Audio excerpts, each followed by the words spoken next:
Good morning and thanks for joining us for KBY2 News Midday. I'm Rick Douglas. Now to your top 11 stories at 11.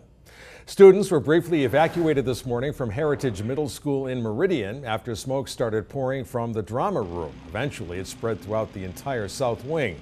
After investigating, Meridian fire officials say the source appeared to be a problem with an air conditioning unit on the roof. Ada County Dispatch confirms the students are back inside and custodial staffers are using fans to air out the building. 28 local World War II veterans are on their way to Washington, D.C. this morning. The group, ages 87 to 97, left the Boise airport on an honor flight to visit the District of Columbia War Memorials. For many, this will be their first time. I never dreamed that I would be going on one of these, and it's one of the highlights of my life, I would say. That was 92-year-old Gene Vance. He served in the 75th Fighter Squadron in China. The entire trip is free for these veterans, paid for by donations to the nonprofit group Honor Flight. The veterans are due to return to Boise Wednesday about 2 in the afternoon. This morning, the Midway at the Western Idaho Fair is mostly quiet. After a 10-day run, the annual event has come to an end. Organizers say this year's fair was a big success, but attendance numbers were down from last year. Not just due to the bad air quality, but because Pat Benatar canceled her appearance at the last minute. And also, there was a conflict with the start of the school year.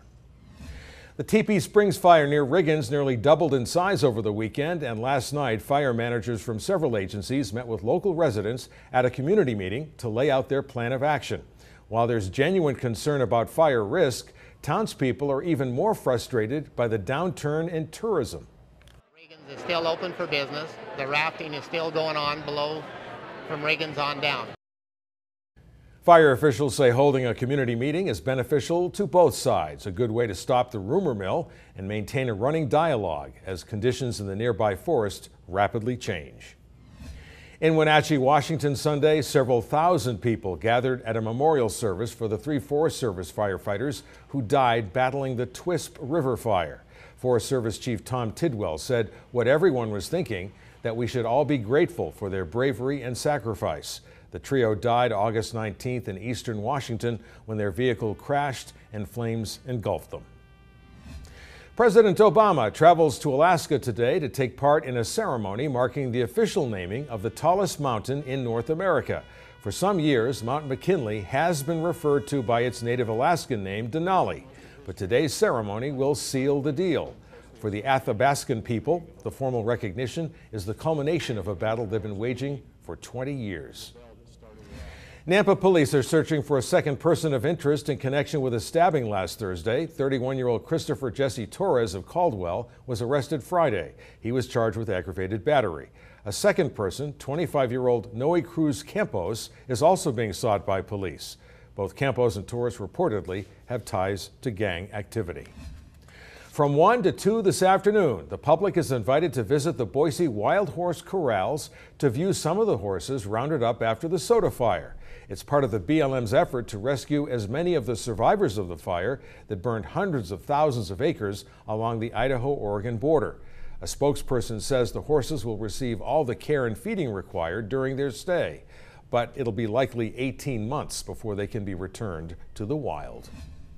Quick thinking by a concerned neighbor kept a small fire in Meridian from becoming a much bigger deal. About 7:15 last night, Chuck Orr opened his patio door to let in cool air and saw smoke coming from his neighbor's house. He ran over and noticed a fire burning on the back deck, and that's when instinct kicked in. He grabbed a garden hose and doused the flames. And she had a hose that was already hooked up, and she didn't know anything about it. And she was in there watching TV, and I already had the fire out, but it was just smoldering, and so they came, and then I left. Meridian Fire Captain Christopher Kirk said Orr had things under control when his company arrived, and they were able to limit the damage to the back deck and the exterior of the home. The residents were able to get back in once the house had been ventilated. That fire in Meridian still under investigation. 5 more inmates at California's San Quentin prison have been diagnosed with Legionnaire's disease after a first victim was diagnosed last week. The LA Times reports about 50 other inmates are under observation. Officials still don't know the source of the outbreak. Legionnaires is a type of lung infection caused by waterborne bacteria, either from a ventilation system or sprayed from a faucet. A young actor currently on Broadway in Les Miserables is dead after an accidental fall Friday from a balcony in New York City. 21-year-old Kyle Jean-Baptiste was an understudy for one of the main characters, Jean Valjean. And as you can see from this video, he had appeared in the role. Jean-Baptiste also performed last summer in the Idaho Shakespeare Festival production of Les Mis.